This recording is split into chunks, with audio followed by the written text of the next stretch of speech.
उन अवतारों का श्री शुकदेव जी ने अष्टम स्कंध में निरूपण किया है। श्री राजर्षि परीक्षित ने पूछा है कि भगवान, आपने मनुवंश का वर्णन करके विस्तार पूर्वक सुनाया। इस वंश में मनु की कन्याओं के द्वारा ही मरीच आदि प्रजापतियों ने अपनी वंश परंपरा चलाई। अब आप कृपा करके स्वयंभू मनु का चरित्र तो सुना चुके हैं, इनके अतिरिक्त भी और 13 मनु हैं, तो उन मनुओं का चरित्र आप कृपा करके सुनावें। 14 मनवंतर हैं, 14 मनु।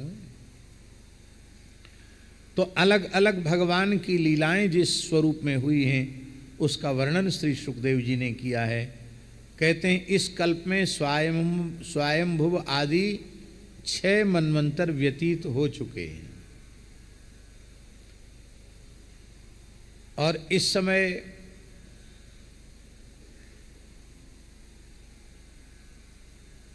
वैवस्वत मनवंतर चल रहा है।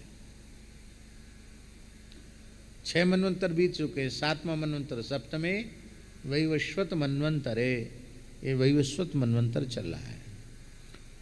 स्वयंभू मनु की पुत्री आकुति से यज्ञ पुरुष के रूप में धर्म का उपदेश करने के लिए भगवान प्रकट हुए और देवहूति के गर्भ से भगवान कपिल के रूप में भक्ति युक्त ज्ञान का उपदेश करने के लिए भगवान प्रकट हुए।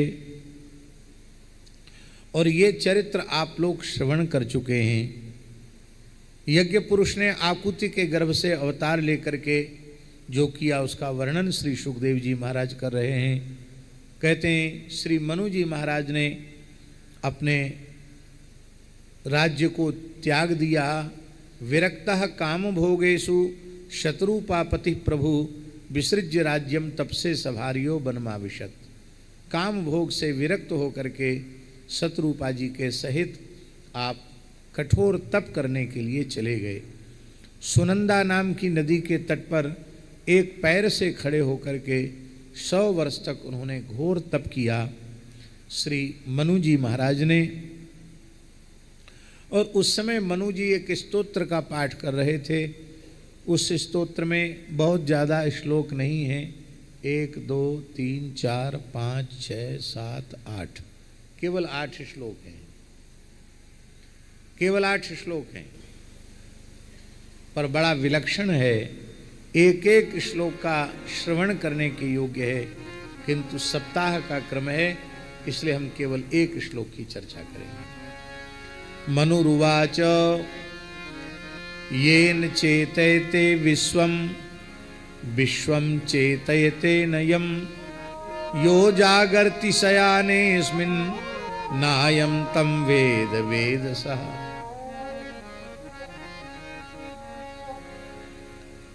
जिन भगवान के द्वारा इस समग्र विश्व को चैतन्यता प्रदान की जाती है, सारे संसार को चैतन्यता भगवान देते हैं। भगवान की सत्ता के बिना न तो जीव की कोई सत्ता है और न भगवान की सत्ता के बिना प्रकृति की कोई सत्ता है। भगवान की सत्ता से ही जीव की सत्ता है और भगवान की सत्ता से ही प्रकृति की सत्ता है। चेतन जीव और अचेतन प्रकृति वैष्णव सिद्धांत में ये दोनों भगवान के शरीर माने गए हैं और भगवान को शरीरी माना गया। जैसे शरीर शरीरी भाव का अर्थ क्या है? विशिष्टाद्वैत सिद्धांत के अनुसार शरीर शरीरी भाव का अर्थ है कि शरीरी के बिना शरीर की कोई स्थिति नहीं है। ऐसे ही परमात्मा के बिना न तो जीव की स्थिति है और न जगत की स्थिति है। चेतन अचेतन दोनों के एकमात्र नियामक भगवान हैं। चेतन जीव और अचेतन प्रकृति ये दोनों भगवान के द्वारा नियाम्य हैं और एकमात्र भगवान ही इसके नियामक हैं। भगवान सबको चेतना देते हैं, सारे विश्व को चैतन्यता देते हैं, पर भगवान को कौन चैतन्यता देता है?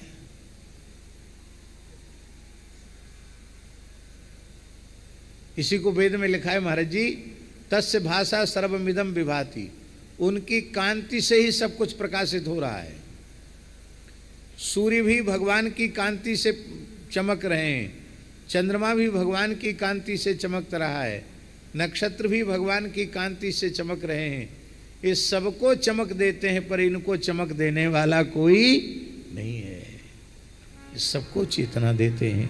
यो जागरति शयानेस्मिन्, जिनकी चेतना के स्पर्श मात्र से ये विश्व चेतन हो जाता है, किंतु यह विश्व जिन्हें चेतना का दान नहीं कर सकता। सारी सृष्टि के प्रलय काल में अपने कारण में विलीन होने के बाद भी सब प्रसुप्तावस्था में रहते हैं जीव जगत, लेकिन जो यो जागृति शयानेस्मिन्, इसके विलीन होने पर, सृष्टि के प्रलय महाप्रलय होने पर भी जो जागते रहते हैं, जिनको यह नहीं जान सकता, किंतु जो इसे जानते हैं वही परब्रह्म परमात्मा भगवान श्री रंगनाथ हैं, वही भगवान श्रीमन नारायण हैं, वही भगवान श्री राम हैं, वही भगवान श्री कृष्ण हैं। कहते हैं आत्मा वाष्यमिदं विश्वम यत्किंचित जगत्यान जगत तेन त्यक्तेन भुंजीथाः मा गृधः कस्य सिद्धनम। ये ईशावास्य उपनिषद का मंत्र भी है और ये मनु जी की स्तुति भी इसमें है। ईशावास्यमिदग्गु सर्वम यत्किंचित जगत्यान जगत, यह संपूर्ण विश्व और इस विश्व में रहने वाले जितने चेतन अचेतन प्राणी हैं, चर अचर प्राणी हैं, वो सब परमात्मा से ओतप्रोत हैं।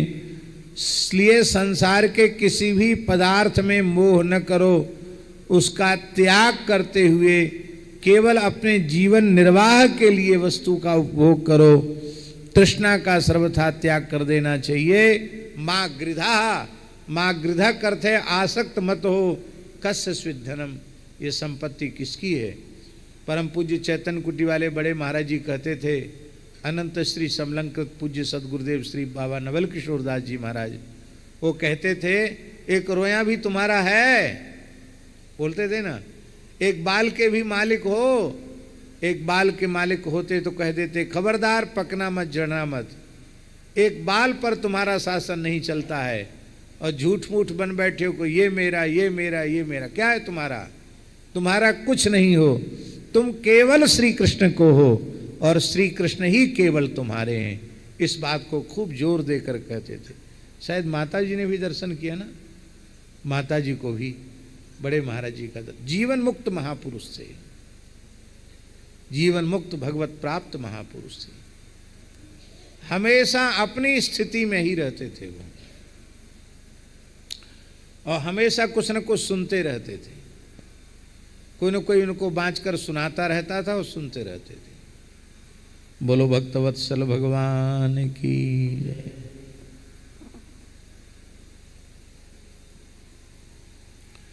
यम न पश्यति पश्यन्तम चक्षुर्यस्य न दृश्यति तम भूत निलयम देवम सुवर्ण सुपर्णमुपधावत। कहते भगवान सबके साक्षी हैं, उन्हें बुद्धि वृत्तियां नेत्र इंद्रियां आदि देख नहीं सकती हैं। उन भगवान की जो ज्ञान शक्ति है वह अखंड है। समस्त प्राणियों के हृदय में रहने वाले उन स्वयं प्रकाश परमात्मा की शरण ग्रहण करनी चाहिए। ये श्री मनु जी महाराज कह रहे हैं। वो तो तमीह मानम निर्हंकृतम बुधम निराससम पूर्ण मनन्य चोदितम नृन शिक्षयंतम निजबर्त्म संस्थितम प्रभुम प्रपद्ये खिल धर्म भावनम। समस्त धर्मों के प्रवर्तक, संपूर्ण प्राणियों के जीवन दाता जो भगवान श्रीमन नारायण हैं, मैं उनकी शरण ग्रहण करता हूँ। ये शरणागति गद्य, शरणागति पद्य है एक प्रकार से। ये 8 श्लोक मनु जी के शरणागति पद्य के रूप में है। वो शरणागति के भावों का चिंतन कर रहे थे और दैत्यों ने सोचा ये पता नहीं क्या बक रहे हैं। वो थोड़ी समझें कि वो क्या बोल रहे हैं। वो हमको क्या गाली बक रहे हैं, क्या बोल रहे हैं, क्या बड़बड़ा रहे हैं। तो वो दैत्य उनको जगधुम अभ्यद्रपन क्षुधा, भूखे असुर उनको खाने के लिए दौड़े।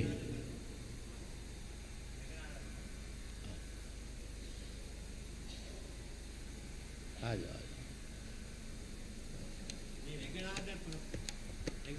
हाँ हाँ, बड़ी कृपा।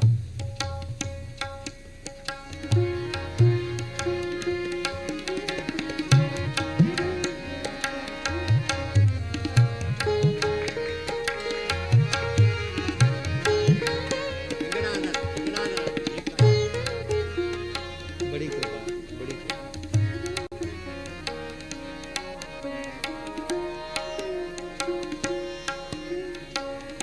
जय जय श्री रंगनाथ भगवान की। कोई न कोई रंगनाथ भगवान के अर्चक रोज आके कुछ न कुछ रंगनाथ भगवान का प्रसाद दे करके जाते हैं। कितनी भगवान रंगनाथ की हम सब पर कृपा है। श्री रंगनाथ भगवान की जय।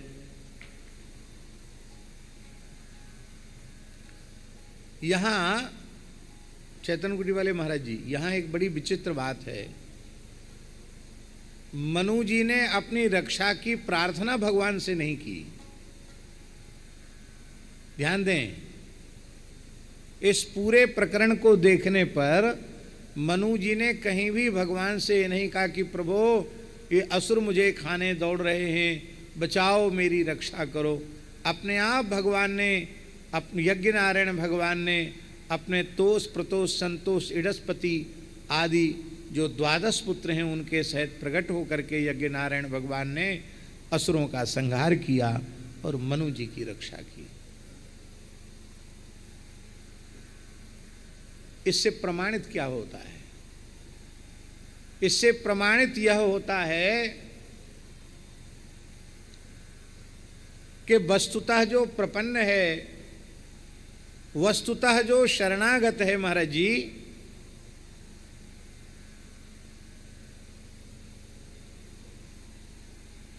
चलो भैया खींच दो उनका, कोई बात नहीं, उनको ले लेना, उनके कैमरा से आ जाओ, खड़े हो जाओ।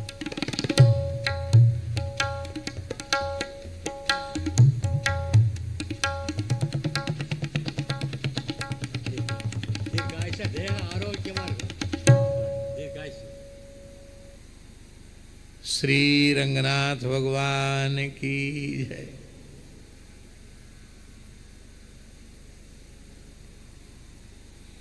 उनको लगा कि कैमरे वाले ने तो खींच लिया फोटो, हमारे कैमरे में तो नहीं आया, मोबाइल में कैसे देखेंगे? अच्छी बात है। तो राम जी, इससे हम लोगों को एक सीख लेनी चाहिए माता जी, कि यदि हमने हृदय से यह स्वीकार कर लिया है कि हम भगवान की शरण में हैं, तो फिर भगवान से रक्षा की प्रार्थना करने की भी आवश्यकता नहीं है। हम जिसकी शरण में हैं वो बचावे या बीच मझधार में छोड़े, ये उसकी जिम्मेवारी है। अब हमें अपनी ओर से अपनी रक्षा की भी प्रार्थना नहीं करनी है। यह है पूर्ण प्रपत्ति, पूर्ण शरणागति है। किसी वस्तु पदार्थ की कामना नहीं करनी, मोक्ष की भी कामना नहीं करनी, संकट आवे तो रक्षा की भी कामना नहीं करनी।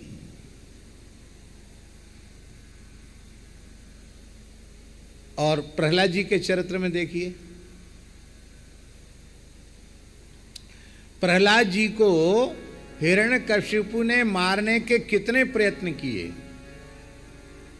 अग्नि में जलाया, हाथी से कुचलवाया, समुद्र में पत्थर पहाड़ बांध कर डुबाया, पहाड़ के ऊपर से नीचे गिराया, गरदानई रभोजनई विष पिलाया, भूखा छोड़ दिया, कोठरी में बंद कर दिया, क्या नहीं किया।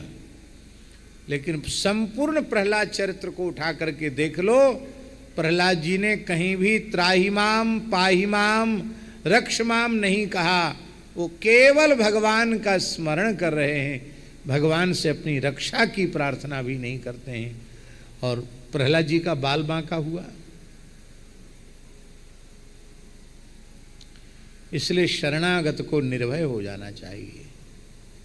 कोई व्यक्ति एक बूंद जल हाथ में लेकर, कोई धर्मनिष्ठ व्यक्ति संकल्प करता है एक बूंद हाथ हथेली पर जल लेकर के, तो संकल्प की पूर्ति के लिए अपनी संपूर्ण शक्ति लगा देता है। और भगवान ने शरणागतों को अभयदान देने का संकल्प एक बूंद जल अपनी हथेली पर लेकर नहीं किया, अगाध समुद्र को साक्षी करके भगवान ने शरणागतों को अभयदान देने की प्रतिज्ञा की है। सकृत एव प्रपन्नाय तवास्मीति च याचते अभयम सर्वभूतेभ्यो ददाम्येतद व्रतम मम, एतद मम व्रतम, यह मेरा व्रत है, मेरी प्रतिज्ञा है कि एक बार आकर के कोई जीव कह दे, हे नाथ, हे मेरे नाथ, मैं आपकी शरण में हूं, मैं आपका हूं, इतना एक बार कह दे तो मैं उसे संपूर्ण प्राणियों से अभय कर देता हूं। माता जी, बड़ी विचित्र बात तो यह है, सबसे तो अभय कर ही देते हैं, स्वयं से भी अभय कर देते हैं। इसलिए तो भक्त भगवान से नहीं डरता है। अब देखो, कल हम लोग ने नृसिंह भगवान का चरित्र सुना। ब्रह्मा जी, शंकर जी सब स्तुति कर रहे हैं। नृसिंह भगवान का क्रोध शांत नहीं हुआ। लक्ष्मी जी को कहा आप जाओ, लक्ष्मी जी भी वापस लौट के चली आई।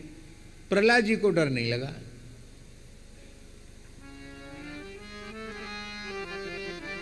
प्रहलाद जी की प्रपत्ति इस कोटि की है, शरणागति इस कोटि की है कि उन्हें अपने शरण भगवान से बिल्कुल भय नहीं।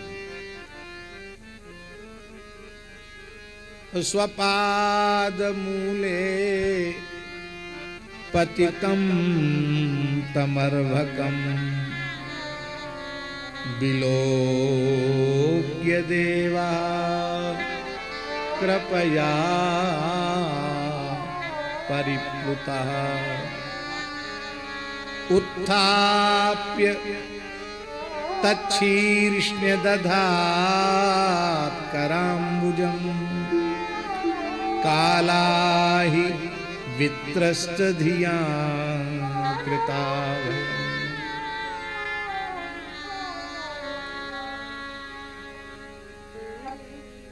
मलूकदास जी महाराज ने तो एक जगह यहां तक कहा है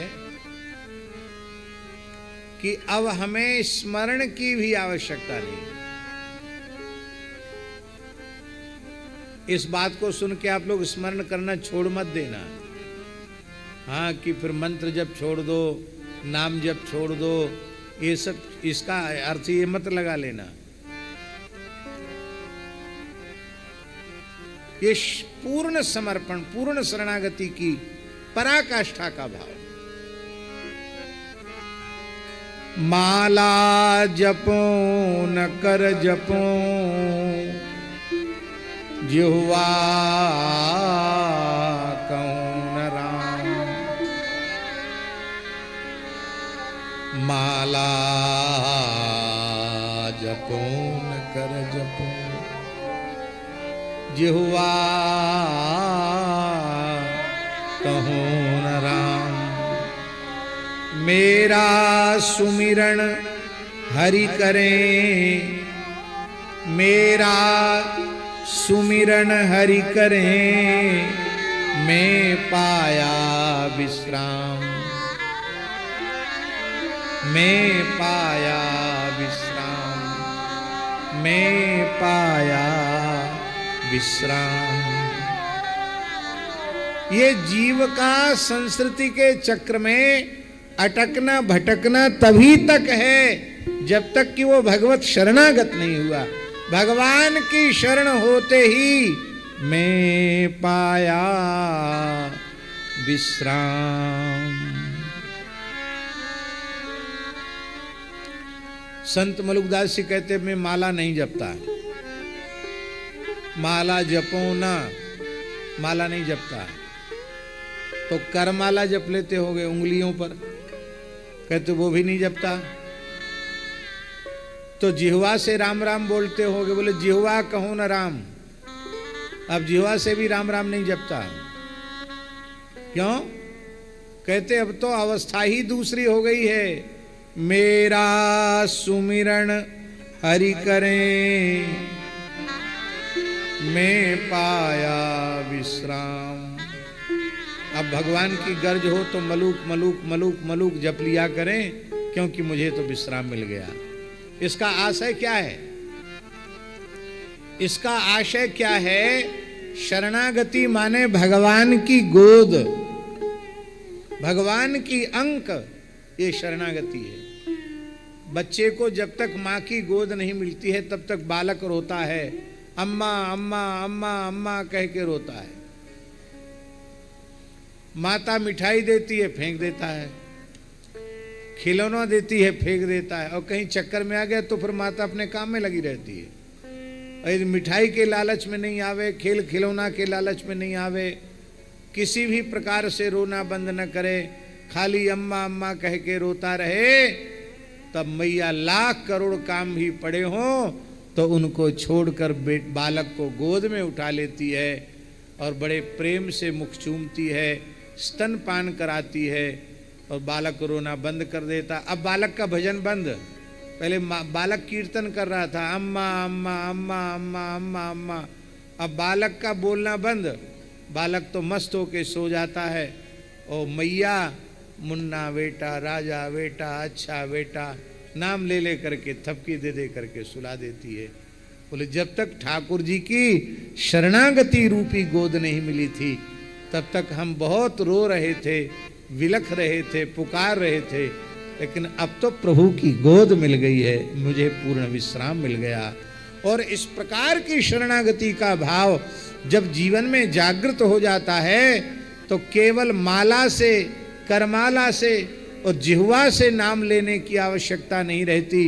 उस समय रोम रोम से भगवान नाम प्रकट होने लग जाता है, रोम रोम से भगवान का नाम प्रकट होने लग जाता है। और इसके प्रमाण है,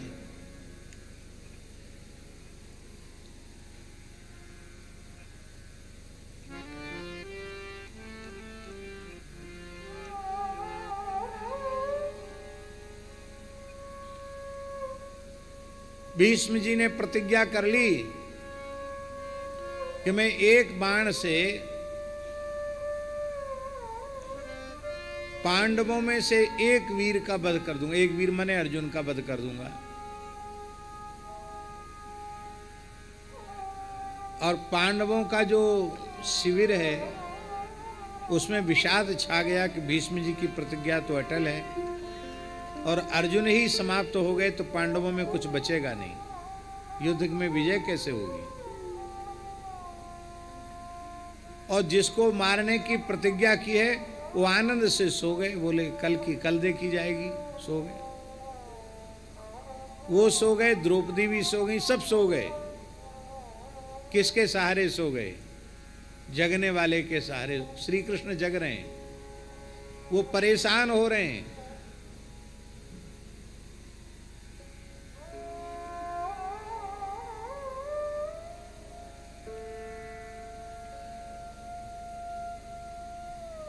बहुत ध्यान से सुने।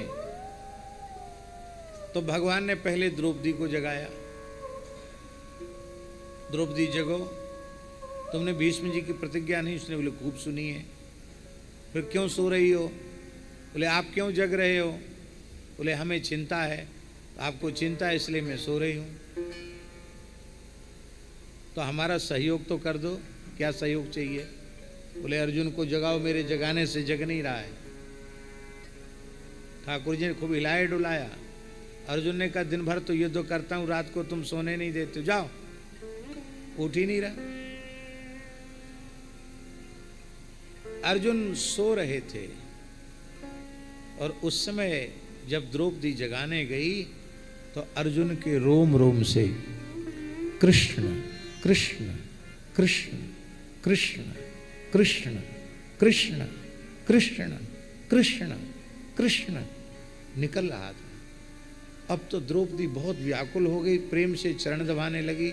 कहा क्या हुआ? जगाने की बजाय तुम तो और बढ़िया से दबा के और सुला रही हो। कहा प्रभु सुनो तो सही, क्या आवाज आ रही है?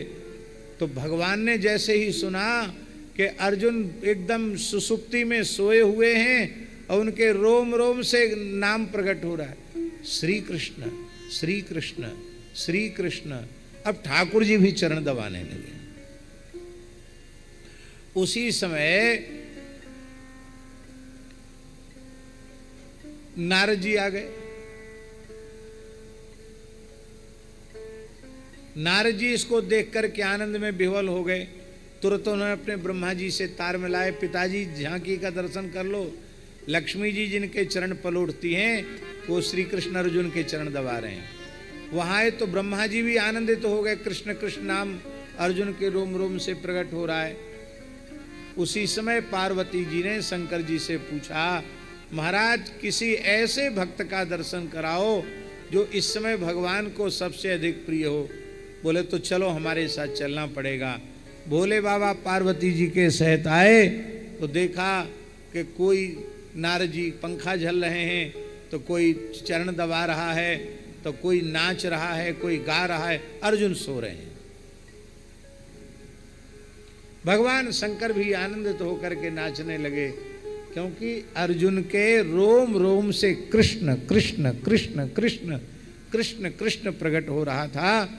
इस प्रकार का एक बड़ा सुंदर चित्र भी गीता प्रेस ने छापा है पुराने अंक में, और बड़े विस्तार से इस चरित्र का वर्णन है।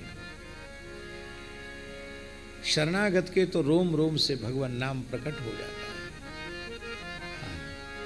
शरणागति केवल वाणी से नहीं होती है।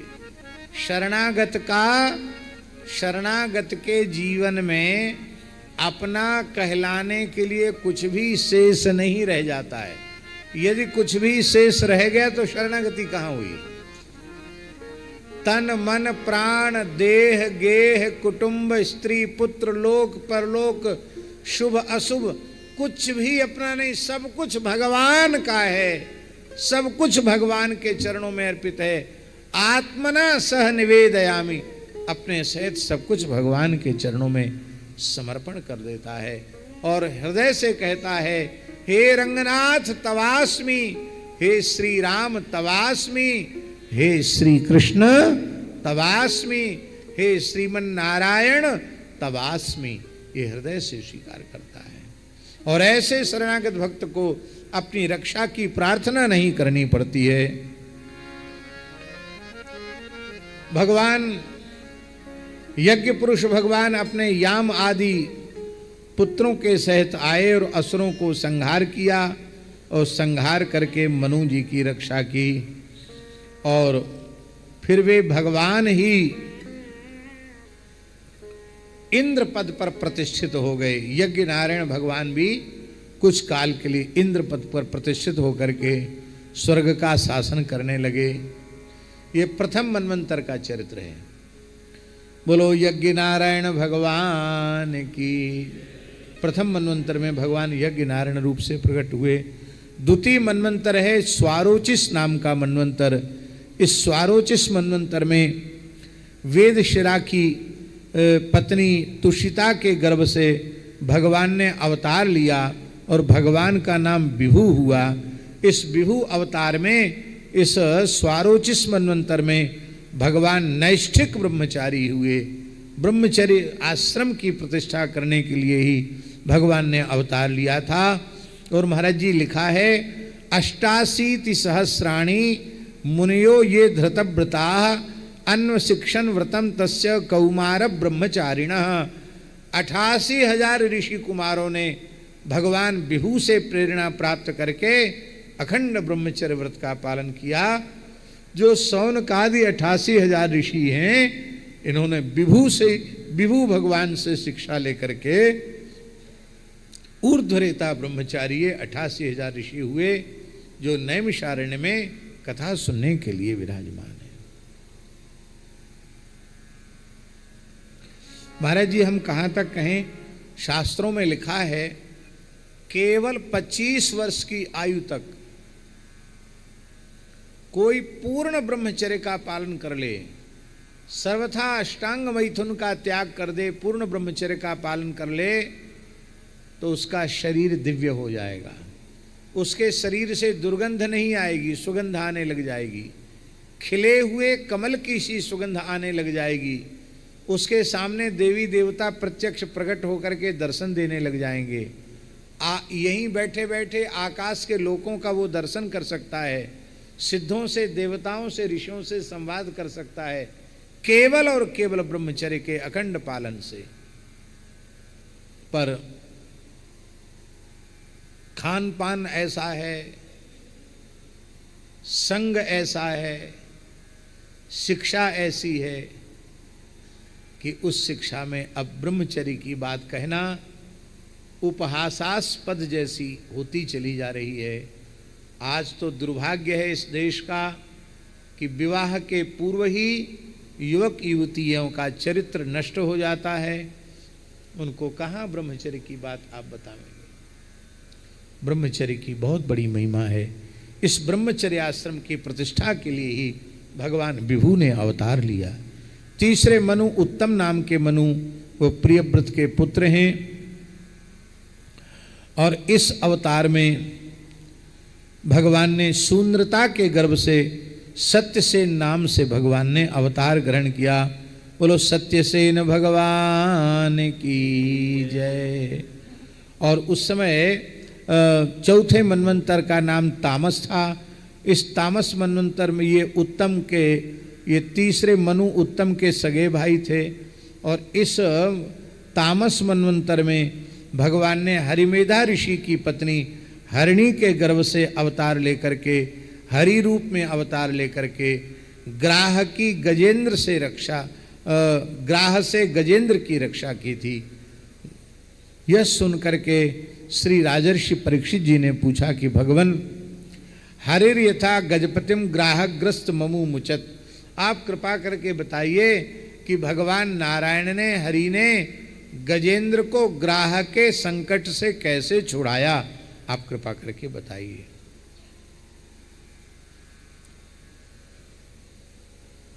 सुखदेव जी महाराज वर्णन करते हैं, क्षीर सागर में एक पर्वत है, उस पर्वत का नाम है त्रिकूट। उस त्रिकूट नाम के सुंदर पर्वत, वह पर्वत 10,000 योजन ऊंचा है। 10,000 योजन का अर्थ होता है 40,000 कोस ऊंचा। 40,000 कोस का मतलब होता है महाराज जी 1,20,000 किलोमीटर ऊंचा। बताइए कितना ऊंचा पर्वत है त्रिकूट। और इस पर्वत की लंबाई भी उतनी ही है और इसकी चौड़ाई भी उतना ही लंबा और उतना ही चौड़ा। उसके चांदी, लोहा और स्वर्ण के 3 शिखर हैं जिससे दिशाएं जगमगाती रहती हैं और रंग बिरंगी धातुएं उस पर शोभायमान होती रहती हैं। झरनों से वो गुंजायमान होता रहता है। समुद्र की लहरें आकर के पर्वत के निचले भाग से टकराती रहती हैं। ऐसा लगता है मानो ये सागर भगवान के चरणों का प्रक्षालन कर रहा हो। वहाँ के हरे हरे श्री चिदंबरम भगवान की जय। वहाँ के हरे हरे पन्नों की शिलाओं के स्पर्श से और वहाँ की दूब बड़ी शोभायमान हो रही थी। ऐसी सुंदर शोभा हो रही है। उसकी कंदराओं में सिद्ध चारण गंधर्व विद्याधर नाग किन्नर अप्सराएं विहार कर रहे थे और बड़ी सुंदर उसकी शोभा हो रही थी। उस पर्वतराज त्रिकूट की तराई में भगवान वरुण का एक उद्यान था। उस उद्यान का नाम था ऋतुमान। उस ऋतुमान नाम के उद्यान में देवांगनाएं क्रीड़ा करती थी। बड़े दिव्य वृक्ष उसमें सुशोभित हो रहे थे और वो बहुत विशाल 100 योजन लंबा चौड़ा वहाँ एक विशाल सरोवर था। 1200 किलोमीटर लंबा, 1200 किलोमीटर चौड़ा वहाँ एक सरोवर था। उस सरोवर में अमृत के समान सुंदर मीठा जल भरा हुआ था। बड़ी सुंदर उसकी शोभा, कमलों की सुगंध से उसका जल अत्यंत सुवासित हो रहा था। उसी वन में एक गजेंद्र निवास करता था, जो हजारों हथनियों का स्वामी था। वह पूरे वन के वन्य प्रदेश के जितने हाथी थे, उन हाथियों का वो राजाधिराज था, गजराज था, सम्राट था वो, और बड़ा बलवान था। एक बार वह अपने परिवार के साथ, अपने कुटुंबियों के साथ वन विहार कर रहा था। उसी समय उसको बड़ी जोर की प्यास लगी। उसने अपनी सूंड को ऊपर उठा करके देखा तो हाथी को भगवान ने कुछ ऐसी शक्ति दी है, योजनों दूर से वो वायु से अनुभव कर लेता किस दिशा में जल है। उस दिशा की ओर वो भागने लग गया। भागते भागते वो वहाँ पहुँचा। पपौ निकामम निज पुष्करो धृतम मात्मान मद्भि स्नपयन गतक्लमः। उसने बड़े प्रेम से उस 100 योजन लंबे चौड़े विशाल अमृतमय जल के विशाल समुद्र जैसे सरोवर में प्रवेश किया, स्नान किया, जल पिया, थकान दूर हुई। और महाराज जी अब खेलने लग गया। वो कैसे खेल रहा है, स्वपुष्करेणोद्धृत सीकराम्बुभिर निपायन स्नपयन स्नपयन यथाग्रही घृणीकरेणु कलभाश्च दुर्मदो नाचष्ट कृच्छम कृपणोज माया। बड़ा अद्भुत प्रसंग है। स्नपयन यथाग्रही, जैसे कोई विषयासक्त ग्रहासक्त व्यक्ति मोहग्रस्त हो करके जल क्रीड़ा में मग्न हो और अपनी पत्नी को नहला रहा हो, अपने बच्चों को नहला रहा हो, ऐसे ही ये विषयाक्रांत मोहग्रस्त मूढ़ गजेंद्र स्वयं तो स्नान जल क्रीड़ा करने लगा। अपने सूंड में जल को भर भर कर हथनियों को स्नान कराता है, कभी बच्चों को स्नान कराता है। वो भगवान की माया से उन्मत्त हो रहा था। उसको पता नहीं था कि उसकी मृत्यु उसके ऊपर मड़रा रही है और उसके सिर पर विपत्ति मड़रा रही है। उसी समय दैव की प्रेरणा से उसके पैर को एक विशाल ग्राह ने पकड़ लिया। ये बड़ा बलवान था। इसने अपने पैर को छुड़ाने की खूब चेष्टा की। यथा वलम सोति वलो विचक्रमे अतिवलः, महान बलवान था, लेकिन फिर भी वह उस ग्राह से अपने चरण को मुक्त न करा सका, क्योंकि गजेंद्र थल का जीव है और ग्राह जल का जीव है। जल के जीव की जल में शक्ति अधिक होती है, स्थल के जीव की स्थल में शक्ति अधिक होती है, एक कारण। दूसरा कारण, गजेंद्र का गरम गरम रक्त पी रहा था ग्राह, और गजेंद्र को तो वहां कुछ खाने पीने को धरा ही नहीं था, यह भी एक कारण था। उसने बहुत चेष्टा की, लेकिन वह अपने पैर को छुड़ा न सका।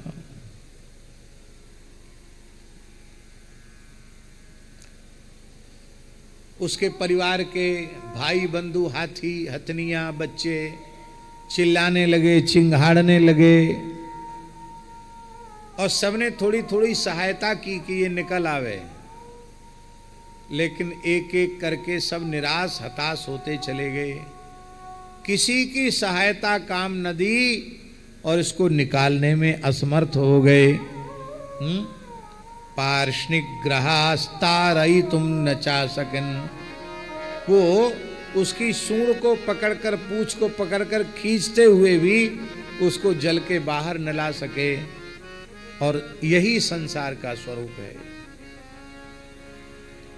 संसार में स्त्री पुरुष गृह कुटुंब के लोग मनुष्य का तब तक सहयोग करते हैं जब तक उनको आशा रहती है कि इसको बचाया जा सकता है, और जब देखते हैं कि अब ये बिल्कुल मरणासन्न है, इसको हम बचा नहीं सकते, तो वे ही लोग प्रार्थना करने लग जाते हैं कि हे प्रभु अब तो इसको उठा लो, और नहीं तो उसी हालत में उसे छोड़कर अपने अपने काम में लग जाते हैं। कोई किसी का नहीं है।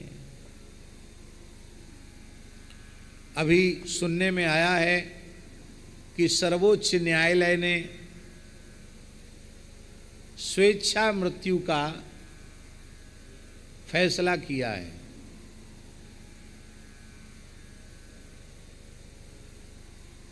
विदेश में तो शायद पहले से ही था कि कोई व्यक्ति अपने जीवन से परेशान है तो स्वेच्छापूर्वक मृत्यु का वर्ण कर सकता है, लेकिन हमारे वैदिक सनातन हिंदू धर्मशास्त्र के अनुसार स्वेच्छा मृत्यु का कोई विधान नहीं है।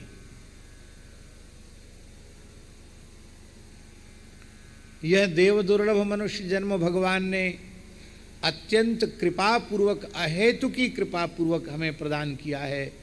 पता नहीं हमारे जीवन की कौन सी श्वास भगवत स्मृति कराने वाली बन जाए और वह श्वास हमें आवागमन के चक्र से मुक्त कर दे, नहीं कहा जा सकता।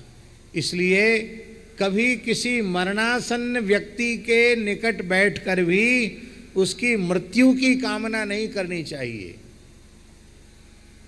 उसको श्रीमद् भगवद गीता सुनाओ, उसे विष्णु सहस्रनाम सुनाओ, उसे भगवन नाम सुनाओ, उसे भगवत चरणामृत दे, उसे गंगाजल मुख में दो, उसके परलोक में के निमित्त दान पुण्य उसके निमित्त करो, ये तो अच्छी बात है, लेकिन वो मर जाए ऐसी कामना कभी नहीं कर।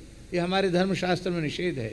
और कान खोलकर सुन लो, भले ही सर्वोच्च न्यायालय ने फैसला दिया हो, पर वैदिक हिंदू सनातन धर्म शास्त्र के अनुसार, आर्ष परंपरा की मर्यादा के अनुसार इसे जिसे स्वेच्छा मृत्यु कहा जा रहा है, ये स्वेच्छा मृत्यु नहीं है, ये अकाल मृत्यु है, अल्प मृत्यु है, ये आत्महत्या है।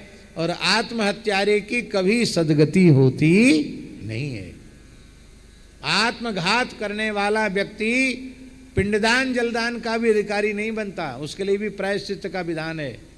अंत्येष्टि का महाराज जी क्या करें, माता जी लिखा है जो अपने आप सुसाइड कर लेते हैं, अपने आत्महत्या कर लेते हैं, उनके लिए हमारे धर्मशास्त्र में लिखा है चांडाल को बुलाकर उसको बाहर फेंक देना चाहिए।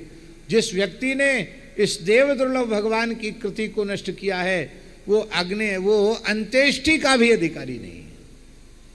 तो ऐसे व्यक्ति की भी अंत्येष्टि करना हो तब क्या करें, उसके लिए अंत्येष्टि विधान में है इतनी गायों का दान करे, ऐसा ऐसा कृत्य करे, तब वह अंत्येष्टि का अधिकारी बन सकता है।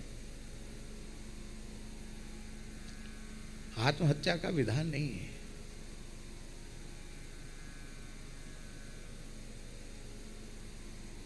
क्या आत्महत्या करने से, स्वेच्छा मृत्यु वर्ण करने से क्या दुख की निवृत्ति हो जाएगी? अरे दुख की निवृत्ति तो अज्ञान की निवृत्ति से होगी, अविद्या की निवृत्ति होगी, अज्ञान की निवृत्ति होगी, मोह की निवृत्ति होगी तो दुख की निवृत्ति होगी। विशुद्ध ज्ञान की प्राप्ति होगी, विशुद्धा रसरूपा प्रेम लक्षणा भक्ति की प्राप्ति होगी, तब दुख की निवृत्ति होगी। भगवत चरणारविंद की प्राप्ति होगी, तब दुख की निवृत्ति होगी। और आत्महत्या करने से दुख की निवृत्ति होगी? आत्महत्यारे तो भयंकर प्रेत योनि में जाते हैं।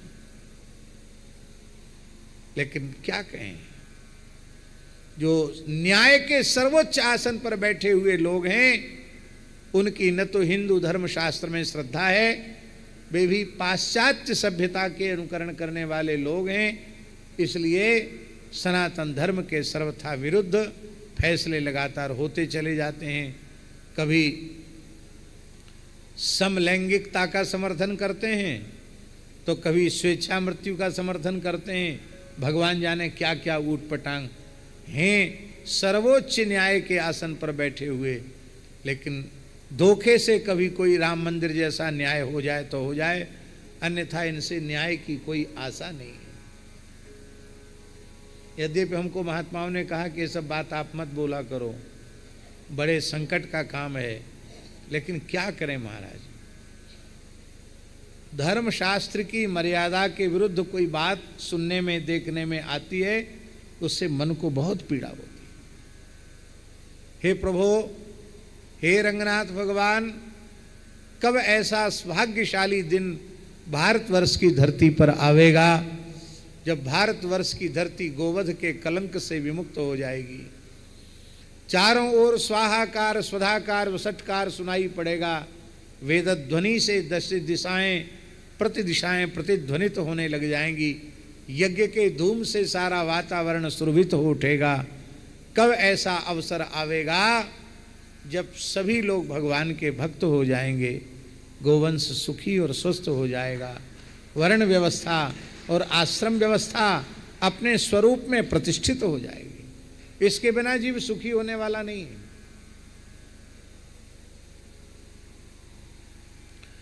और चाहे जो कुछ कर लो, सकल कर्म करि थक्यो गुसाई, सुखी न भयउ अवहि की नाई।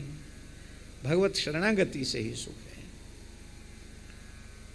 तो जब इस हाथी के परिवार के लोगों ने माताजी ये देखा कि अब इसकी विपत्ति जल्दी छूटने वाली नहीं है, तो इसकी हथनियाँ और इसके बच्चे, इसके भाई बंधु सब इसको छोड़ के चले गए। अब अकेला हो गया।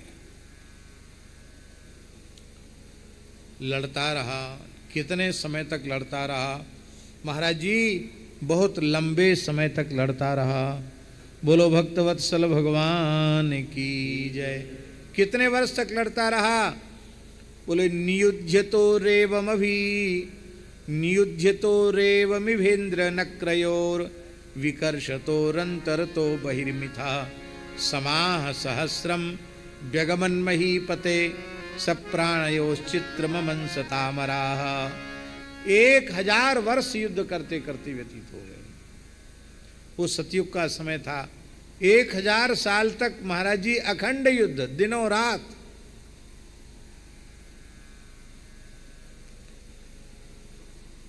देवता भी आश्चर्यचकित हो गए इस गज और ग्राह के युद्ध को देख करके। अंत में गजेंद्र की शक्ति क्षीण होती चली गई, ग्राह प्रबल होता चला गया, और उस गजेंद्र ने देखा कि अब मैं अपनी रक्षा करने में सक्षम नहीं हूं, अब मैं अपनी रक्षा नहीं कर सकता।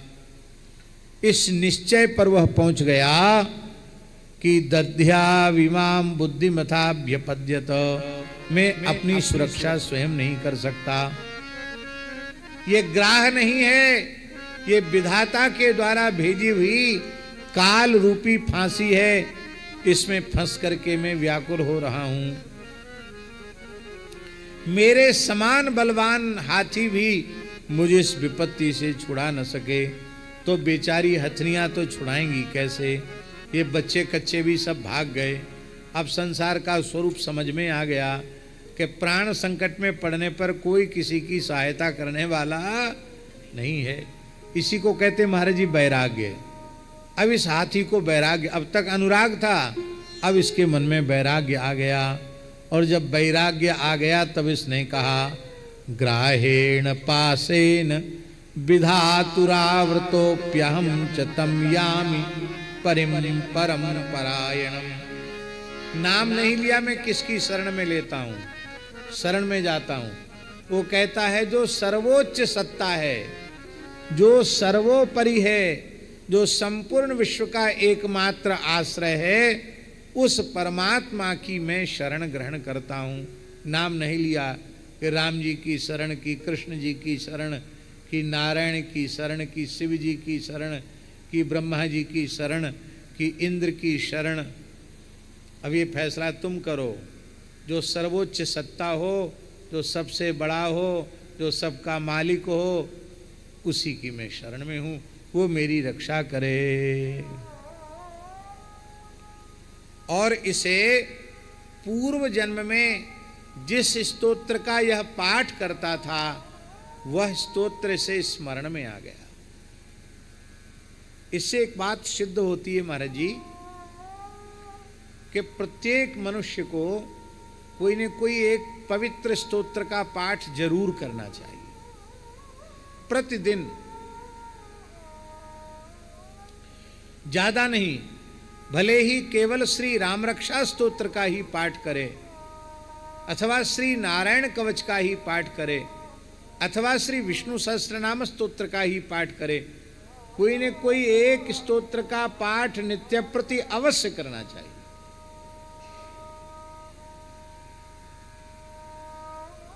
अब देखिए, पूर्व जन्म में इसने जिस स्तोत्र का पाठ किया था उसको हाथी के योनि में, हाथी के शरीर से उस स्तोत्र की स्मृति आ गई, और उस स्तोत्र की स्मृति ने ही गजेंद्र का उद्धार कर दिया। महाराज, उद्धार के लिए मनुष्य की योनि जरूरी होती है।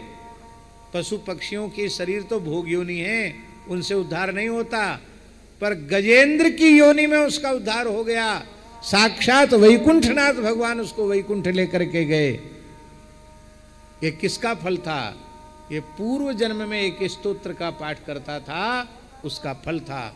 और गजेंद्र मोक्ष तो माताजी ऐसा दिव्य स्तोत्र है कि प्रतिदिन यदि कोई गजेंद्र मोक्ष का निष्ठा पूर्वक पाठ करे तो मृत्यु के क्षण में उसे भगवान की स्मृति जरूर आएगी, इसमें संदेह नहीं है, और वो निश्चित भगवान के धाम को ही जाएगा, वो लौट कर संसार में नहीं आएगा। आप लोग देख लें, संसार में बड़े बड़े संकट लोगों पर आते हैं, चाहे जैसी असाध्य विपत्ति हो, संकट हो, आप गजेंद्र मोक्ष का पाठ करने लग जाओ, अथवा किसी पवित्र संध्योपासन संपन्न पवित्र सदाचारी वैदिक ब्राह्मण के द्वारा संकल्प करा करके आप अनुष्ठान करवाओ, गजेंद्र मोक्ष का पाठ कराओ, तत्काल समाधान मिलेगा, असाध्य से असाध्य संकट की निवृत्ति हो जाएगी। ये गजेंद्र मोक्ष की बड़ी भारी महिमा है। कोई न कोई एक स्तोत्र जरूर पाठ करना चाहिए, भले ही राम रक्षा ही करो, पर रोज करो जरूर।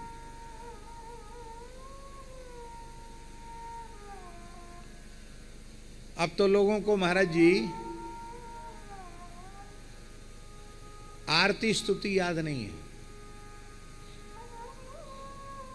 कहो पूरी स्तुति सुनाओ, नहीं सुना पाएंगे। आरती याद है, आरती नहीं है, स्तुति याद नहीं। क्यों? आरती स्तुति में खड़े नहीं होते तो याद कहां से होए?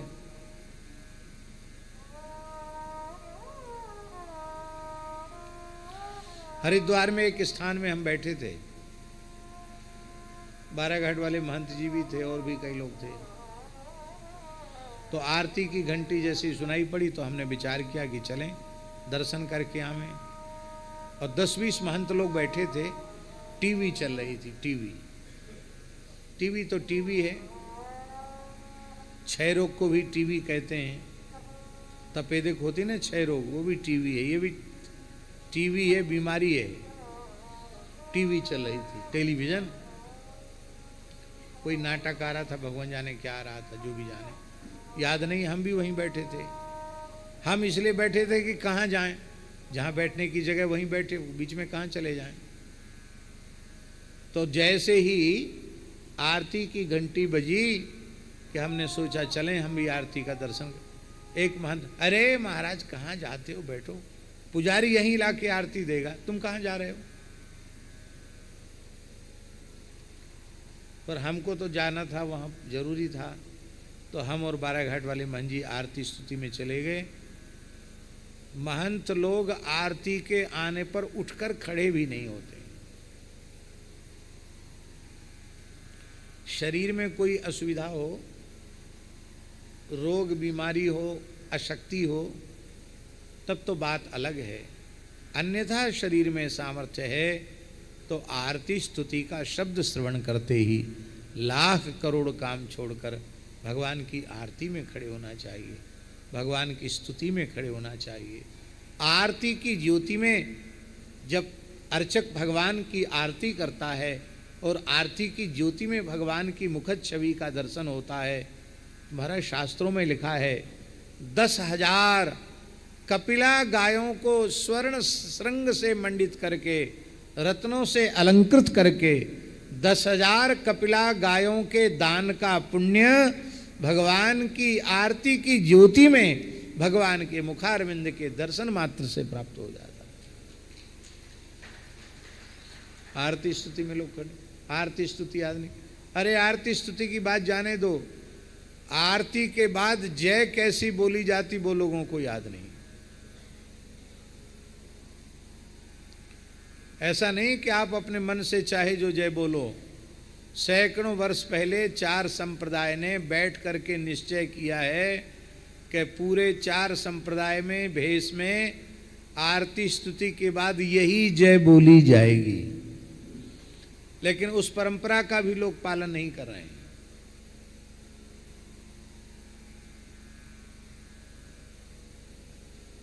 कोई कुछ जय बोलता, कोई कुछ जय बोलता। कई बार मन में आता है महाराज जी कि अब एक विद्यालय ऐसा खुलना चाहिए जिसमें साधुओं को साधुशाही पढ़ाने की व्यवस्था हो।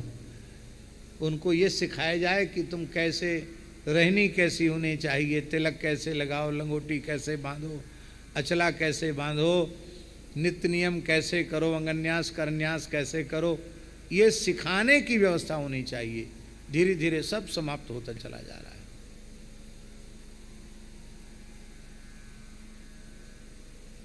हमारे यहाँ 4 संप्रदाय ने जो जो निश्चित किए वो क्या है?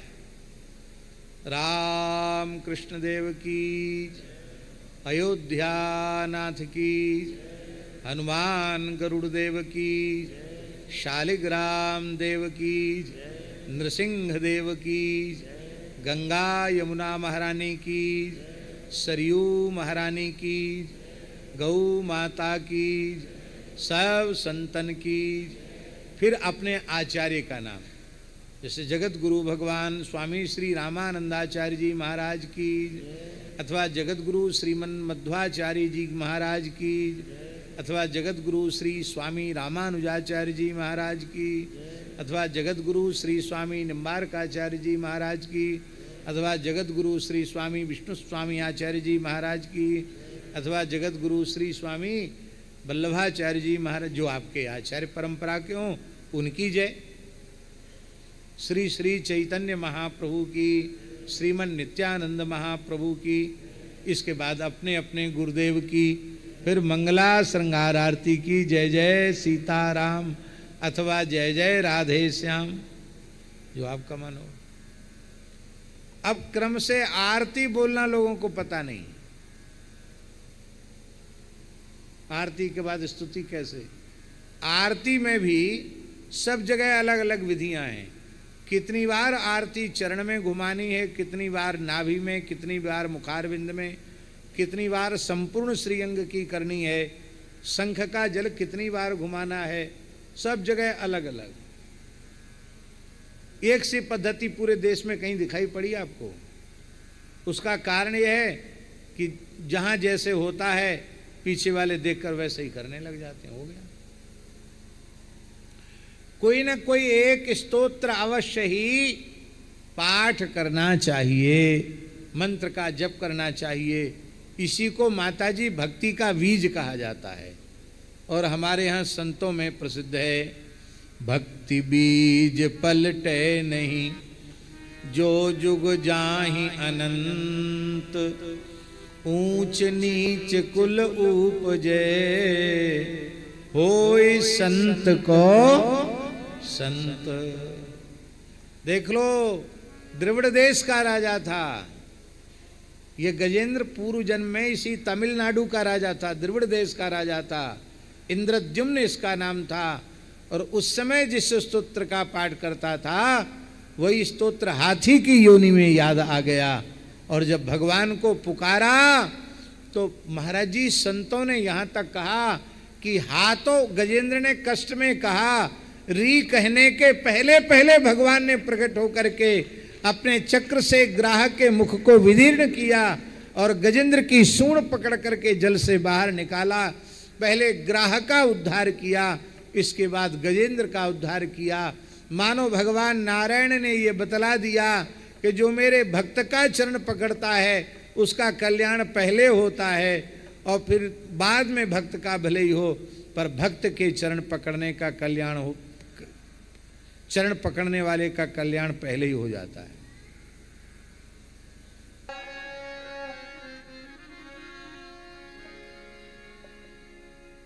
क्यों ना हम लोग भगवान रंगनाथ के पवित्र क्षेत्र में विराजमान हैं। समय तो बहुत कम है, लेकिन इतना बढ़िया अवसर जीवन में पता नहीं कब मिलेगा, तो क्यों ना हम लोग एक आवृत्ति गजेंद्र मोक्ष का पाठ कर लें।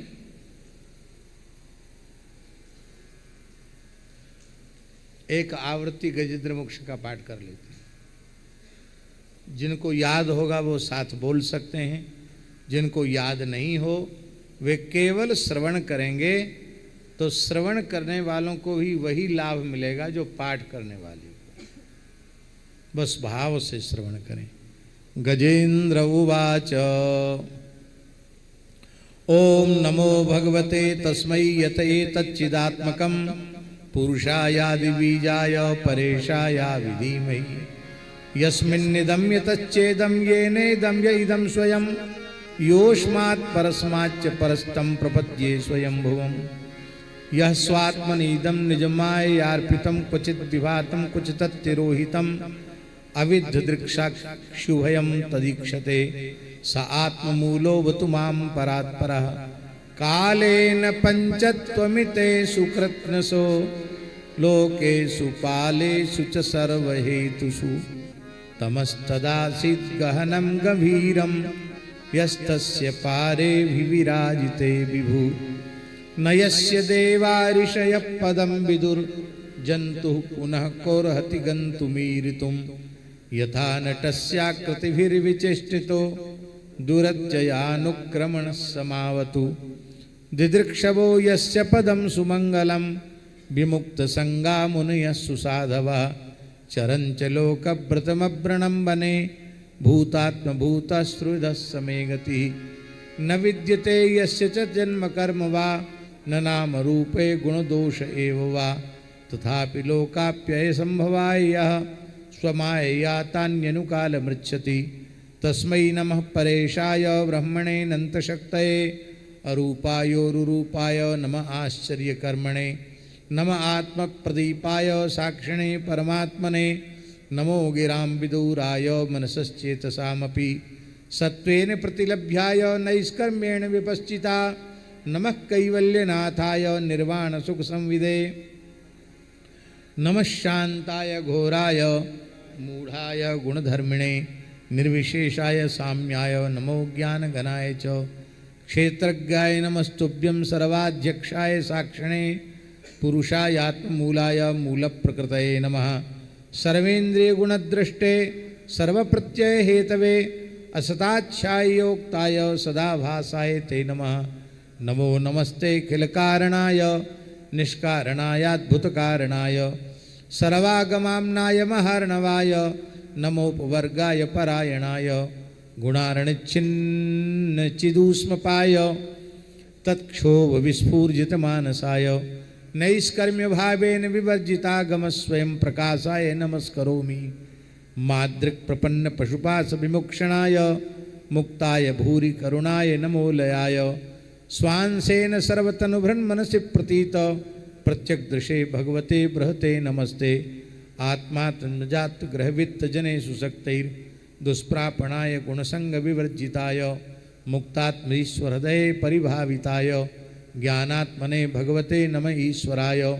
यम धर्म कामार्थ विमुक्ति कामा भजन्त इष्टां गतिमाप्नुवन्ति किं त्वा ससुरात्यपि देहमव्ययं करोतु मे दभ्रदयो करोतु मे दभ्रदयो विमोक्षणम् एकान्तनो यस्य न कंचनार्थं वाञ्छन्ति ये वै भगवत्प्रपन्नाः अत्यद्भुतं तच्चरितं सुमङ्गलं गायन्त आनन्दसमुद्रमग्नाः तमक्षरं ब्रह्मपरं परेशमव्यक्तमाध्यात्मिकयोगगम्यम् अतीन्द्रियं सूक्ष्मव्यातिदूरमनन्तमाद्यं परिपूर्णमीडे यस्य ब्रह्मादयो देवा वेदा लोकाश्चराचराः नामरूपभेदेन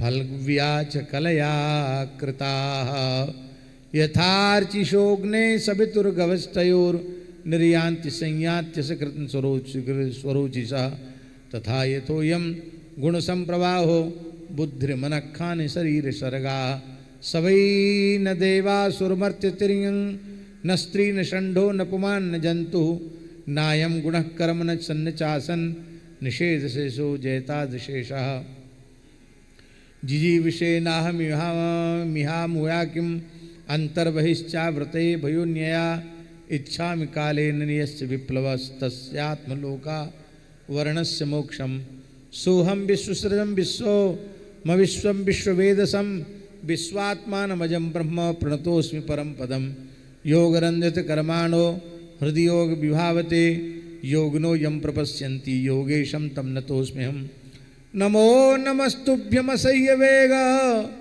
शक्तित्रयायाखिलधीगुणाय प्रपन्नपालाय दुरन्तशक्तये कदिन्द्रियाणामनवाप्य वर्त्मने नायं वेद स्वमात्मानं यक्षत्याहं धिया हतं तं दुरत्यय माहात्म्यं सर्वतो मितोऽस्मि भगवन्तमितोऽस्म्यहं नायं वेद स्वमात्मानं यक्षत्याहं धिया हतं तं दुरत्यय माहात्म्यं भगवन्तमितोऽस्म्यहं।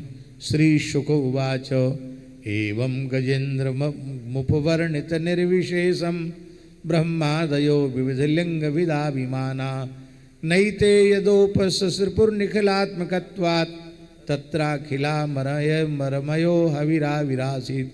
बोलो भक्तवत्सल भगवान की।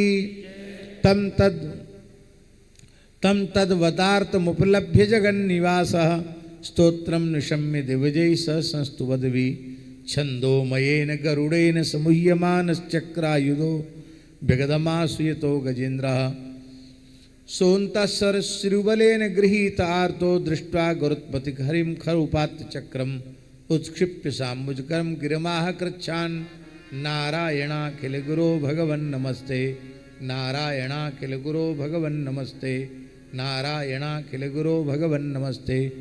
तं वीक्ष्य पीडितमजः सावतीर्य सग्राहमासु सरसकृपयोज्जहार ग्राहाद्विपाटितमुखादरिणा गजेन्द्रं सम्पश्यतां हरिरमु मुमुच स्त्रियाणां। बोलो भक्तवत्सल भगवान की। आज पूज्य श्री रमण रीति वाले महाराज जी से बातचीत हुई तो अरुणाचलम का दर्शन, चिदम्बरम का दर्शन, रंगनाथ भगवान के दर्शन की चर्चा हुई, माता जी की भी चर्चा हुई और चैतन्य कुटी वाले महाराज जी आए हैं, करुणाधान वाले महाराज जी आए हैं। महाराज जी ने बोला है सब संतों को हमारा दंडवत प्रणाम, जय श्री कृष्ण कहना, अब माता जी को खूब खूब आशीर्वाद कहना और सभी श्रोताओं को खूब खूब आशीर्वाद महाराज जी की ओर से। तो आज महाराज जी ने हमसे पूछा था कि चिदम्बरम में आकाश लिंगम में, आकाश लिंग, आकाश तो वो है जो दिखता नहीं, आकाश कहते किसको हैं? जो नेत्रों से दिखाई न पड़े उसको आकाश कहते हैं। आकाश का प्रत्यक्ष नहीं होता है, आकाश तो आकाश है। तो आकाश लिंग क्या है? वहाँ नटराज भगवान का तो अद्भुत दर्शन है ही है। तो हम उनको ठीक उत्तर नहीं दे सके। आज आपसे हमने पूछा तो आपने कहा ये आकाश क्षेत्र है और आकाश क्षेत्र में आकाश लिंग के रूप में स्फटिक, जो भगवान स्फटिक मणि से निर्मित जो है स्फटिक लिंग, उसी को आकाश लिंग कहा जाता है। और भगवान नटराज हैं, भगवती पराम्बा, भगवती जगदम्बा पार्वती हैं। आप सबका दर्शन हुआ। आप लोग ये समझें कि भगवान के अर्चक पवित्र ब्राह्मण इस सभा में आए हैं तो इस रूप में भगवान चिदम्बरम ही अपने परिकर के सहित पधारे हैं। हम आप सबको वंदन करते हैं और हमको वहाँ बहुत अच्छा लगा, बहुत अच्छा लगा। वेद विद्यालय में ही विश्राम किया, वहीं बैठकर मध्याह्न का प्रसाद ग्रहण किया, वहीं भिक्षा हुई, बहुत आनंद हुआ। जय जय श्री राधे। एक बात लिखी है, माता जी एक भक्त हुए हैं काले खां, यवन कुल में उत्पन्न हुए हैं, करौली के थे। उन्होंने अपनी रचनाओं में लिखा है, पंकज से पायन काले खां की पंक्तियां। पंकज से पायन पयादे पलंग छाड़ी, गजेंद्र उद्धार की लीला का वर्णन कर रहे हैं।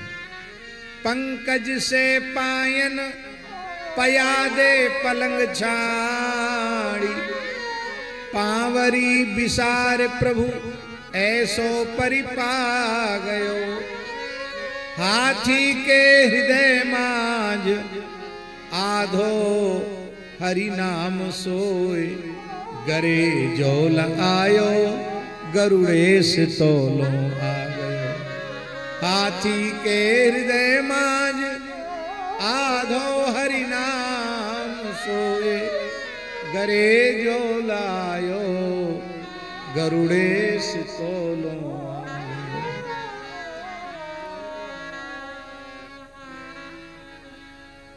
गरुड़ेश आ गए। हृदय से हरि का हा चलकर गले तक नहीं आ पाया। काले खां कहते हाथी के हृदय माज आधो हरि नाम सोए, गरे जोला आयो गरुड़ेश तोलो आ गए। तब तक भगवान आ गए। भगवान ने गजेंद्र भक्त की रक्षा कर ली। बोलो भक्त वत्सल भगवान की जय।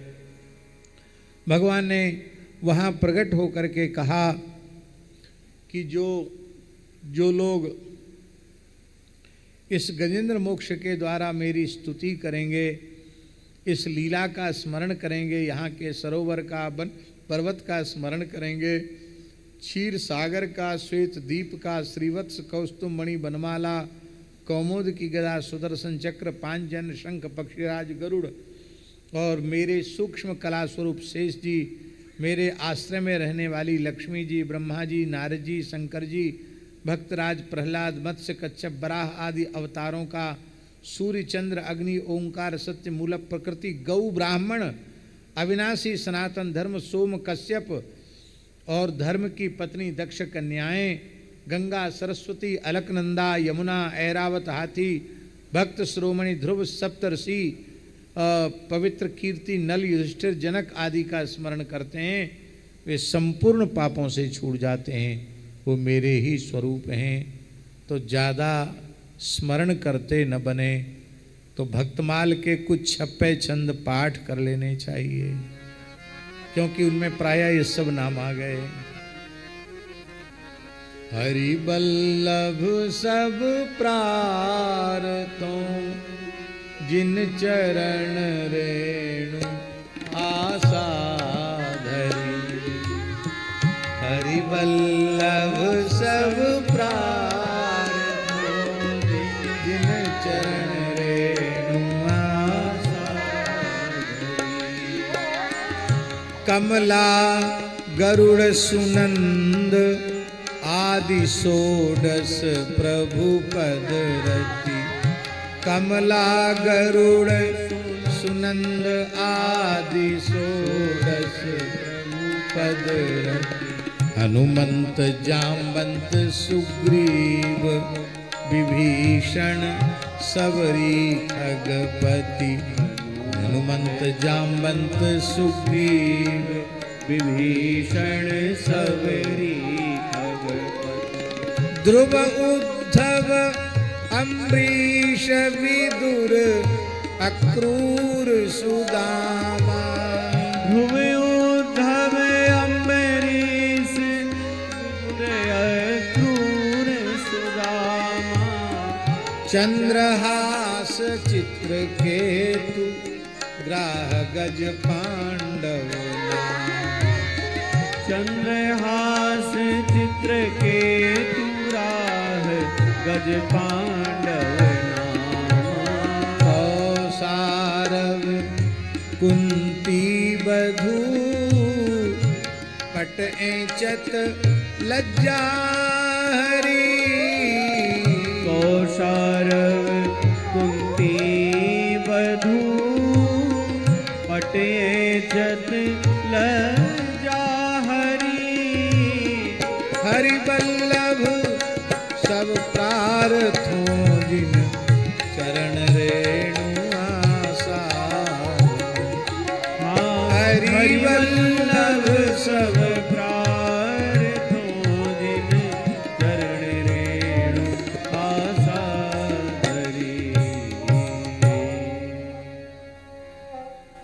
चित्त वृत्ति नित तारो, जहाँ नारायण पद पार्षद।